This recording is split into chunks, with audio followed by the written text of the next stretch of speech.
Yo guys, Punkrat with another video. So it's been about a month since I made a video covering the supposed most OP set bonuses in Classic WoW. That video was highly focused on more unique, cheesy set bonuses rather than the best actual ones within a raid scenario, let's say. So for this one, I'm gonna add in all of the obvious ones that I skipped for the last video since I didn't think they were interesting enough or unique for the last video's theme. I also promised that if my initial coverage of set bonuses did well, that I would make a follow-up, a part 2, and the video did really well. So I know I'm quite late on this one, but better late than never, right boys? Alright, so the first one that we're gonna cover is actually the Earth Fury set, so tier 1 for shamans. So obviously this one is horde specific because in vanilla you can only play shaman on horde side. What we're looking at here is actually the 8-piece set bonus, so it's the entire set. For the most part, the Earth Fury set is pretty good. It's actually itemized quite well. It's not the greatest set ever, but when you have the entire thing stacked from top to bottom, there's a bit of a power spike. So let's read the tooltip for the 8-piece set bonus. It says, your healing wave will now jump to additional nearby targets. Each jump reduces the effectiveness of the heal by 80%, and the spell will jump to up to 2 additional targets.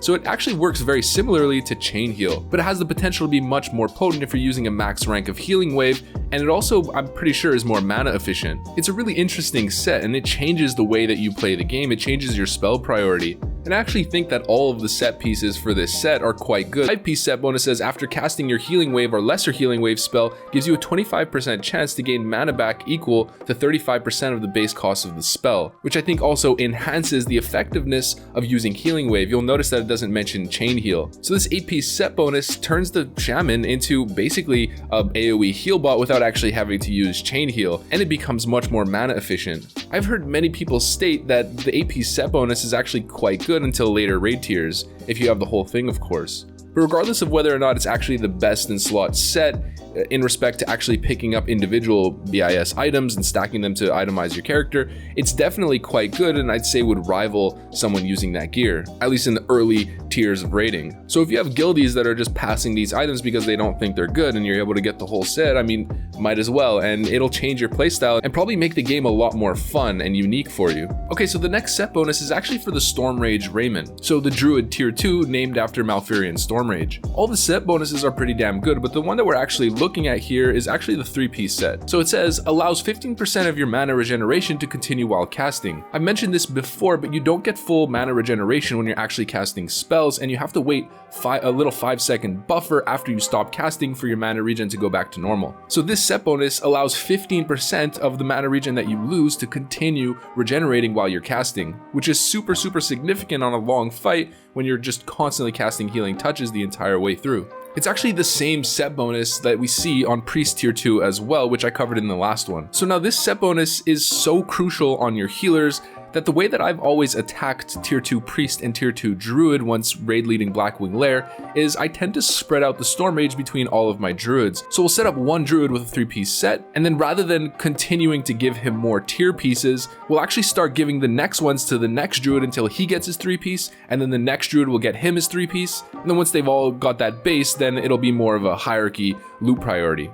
So percent mana regeneration is arguably one of the best stats, I guess you can call it a stat, or mechanics, I guess, stat mechanics that you can get on a Priest and a Druid since they're so reliant on mana regeneration and spirit specifically. And Druids in general struggle a little bit with their mana in the early tiers of raiding. So the 3-piece Storm Rage set bonus is one of the highest priorities that you can get, and once Blackwing Lair comes around, it's a little bit of a power spike for them. Or at least it increases their standard of living by a little bit. Now this one is by far one of my favorites, and on a mage in the past I've actually ran this set bonus so I can vouch for it 100%, and I use this pretty much halfway through Nax. This is one of the most clever itemization tactics that you can use on a mage headed into Nax specifically, or even AQ40, but it's a little bit difficult to grind just because you actually have to get pretty high PvP rank in order to do it. So it's actually the blue PvP ranking set for mages. So Lieutenant Commander's Arcanum. The two items that we're looking at here are the boots specifically and the shoulder pads. So the shoulder pads are by far the biggest priority.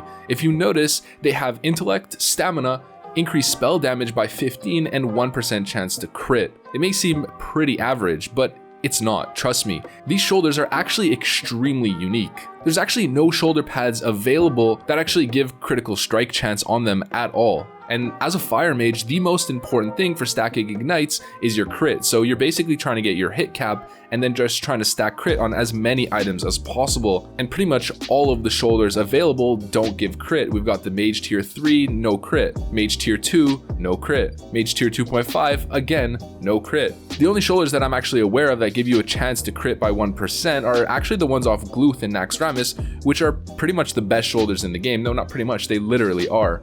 They're called the Rime-Covered Mantle, and you know that any Warlock or Mage salivates over these shoulder pads.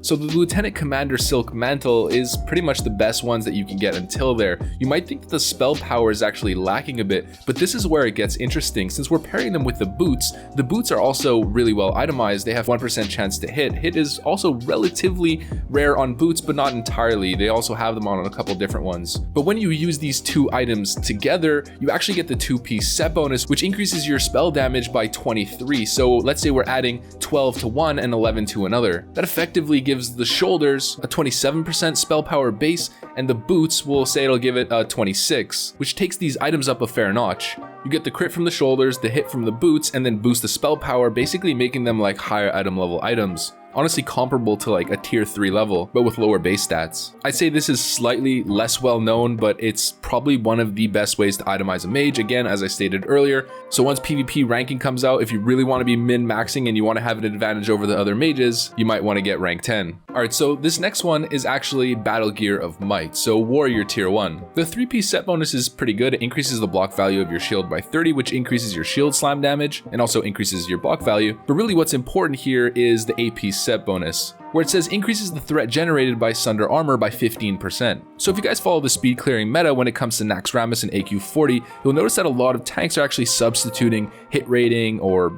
Fury Warrior items that are relatively decent for tanking. People tend to prioritize using Conquerors, which is tier 2.5, which is almost like a hybrid half Fury, half tank set. And this is because of threat. Threat generation is the most important thing on a tank. You want your tank to be pulling as much as possible so the DPS can unleash as much as possible. In the early tiers of rating, you don't really have the same options as you do in AQ40 and Nax. So this is kind of a nice little substitute. If you run the full Might set, then it gives you that increased 15% threat generation on your Sunder. And Sunder is by far the most used spell as a tank. You're basically constantly spamming it. Not to mention that 15% is quite significant as an increase. So this one's simple. It's just increased threat, and that's pretty much it. Hopefully you warriors out there that are main tanking can get this full set going into Blackwing Lair. It'll help a lot on Veil Strats, for example. Okay, so the next two sets that I'm going to cover are actually both rogue sets. The first one is Nightslayer, so tier 1 rogue. Nightslayer is actually highly beloved by most rogues when it comes to PvP, and that's mainly due to the first two set bonuses, but even the 8-piece is actually quite good as well. So if we read the first one, it says,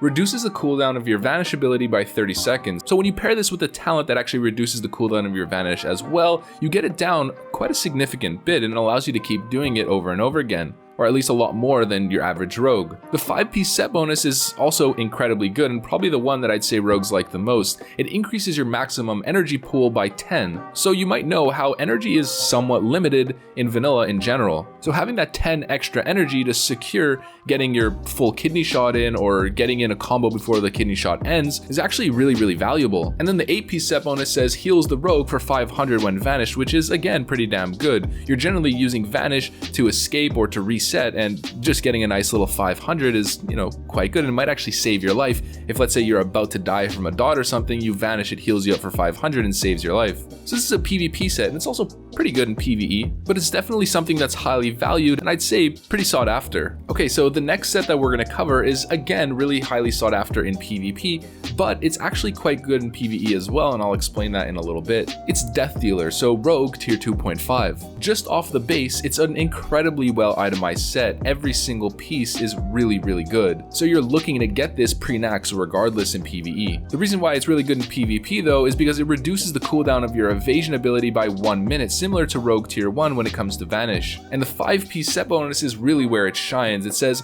15% increased damage to your eviscerate ability. So PvP rogues are all about massive eviscerate combos, especially hemo rogues that are running cold blood and guaranteeing a crit on their eviscerate. And they generally go for this talent, which is improved eviscerate, increasing it by 15%. So if you stack the 5-piece set bonus from the Death Dealer set, you're stacking up the increased damage to 30% on your eviscerate. And if you add cold blood on top of that to guarantee a crit, you just get absolutely massive eviscerate combos. So this is one of the most favored PvP sets when it comes to rogues. And just a little interesting tidbit, but there's actually an assassination build that people run in PvE when they get the full 5-piece set bonus.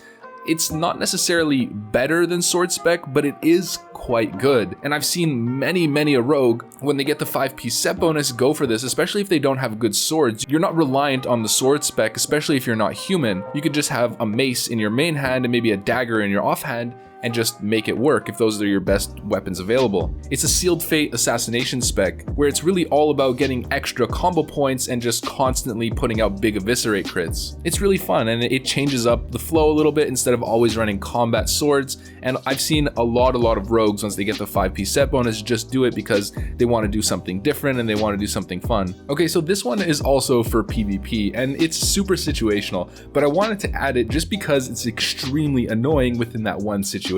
So Warlock Tier 1 and Warlock Tier 2, so Fellheart and Nemesis, both have the same 5-piece set bonus, except the Nemesis one is slightly stronger. So let's just cover the Nemesis one. If you read it, it says your pet gains 20 stamina and 130 spell resistance against all schools of magic. Now if you understand how mage versus warlock works, the mage generally always loses, and the only way that you can beat a warlock is if you manage to actually sheep the warlock and kill his pet and then sort of even up the playing field. But if you know how Fell Hunters work, Fell Hunter is kind of like the anti-mage pet. They have super high resistances, they can dispel buffs off of you, and they can also spell lock you. But the important thing really is the super high resistances. It's honestly hard to land a spell on them, and sometimes you might try to Frost Nova the pet, it'll just resist a lot of the times and the pet will just keep chasing you down. Now imagine a Fell Hunter that resists half of your spells, getting 130 extra spell resistance to all schools of magic that you use against it. It becomes incredibly infuriating and swings the matchup even heavier than it already is in the Warlock's favor. The 8-piece set bonus is also quite good. It reduces threat generated by destruction spells by 20, but you're generally not going to be looking to get the full set because there's just so many other random good items. You're not going to want to go 8-piece. But the 5-piece set bonus in PvP is actually quite interesting, especially considering if you use a succubus or anything else like that, you could also increase its spell resistance. A mage might want to counterspell the seduction, let's say on your succubus, and it just resists, which is super frustrating. So kind of cheesy and maybe shouldn't be on the list, but I think it was just good enough. Maybe I'm biased though because I play a mage and I just hate it when warlocks have this set bonus. Alright, so these last two sets I'm going to cover really quickly, and I know a lot of people complained in the last video that I didn't include them. I did that purposely because they're not really that interesting and I was just trying to focus on unique ones specifically. So we've got Devilsaur Armor, and obviously this is the set that everyone who does physical damage in the early days is trying to rush for, whether you're a Fury Warrior, a Rogue, a Hunter, a Rep Paladin, everyone is looking for these two items, and that's why the Devilsaur Mafia is, such an important thing. So if we look at the set bonus, it says increases your chance to hit by 2% on top of the actual crit that you get from each item. That set bonus is the reason why everyone pushes for these items so heavily in the early days of raiding. The set bonus alone outperforms pretty much all of the tier gear that you can get until later tiers. So Devilsaur OP, nothing really special there. So this next one is actually only available once Zul'Gurub is released, so in the later phase. It's called the Bloodvine Garb, and it's one of the best set bonuses that you can get as a mage or a warlock specifically, and I think more so for warlocks since they're so reliant on getting their hit rating. Warlocks actually need much more hit than a mage does, since they don't have a talent that gives them a bunch of it, outside of their affliction spells. So if you'll look, the chest piece gives you 2% chance to hit, which is quite unique. The legs give 1% and the boots give 1%, but on top of that, the 3-piece set bonus actually gives you an improved chance to crit by 2% with your spells. The cruddy part about this though is that you actually need tailoring 300 in order to get the set bonus itself. But nonetheless, I'm pretty sure on a warlock specifically, this is the best set that you can get until I think tier 3, I think Nax, so it might be worth it. And also keep in mind that this set is BOE, so you can craft it as a tailor and sell it, and that could pretty much be your gold making strategy.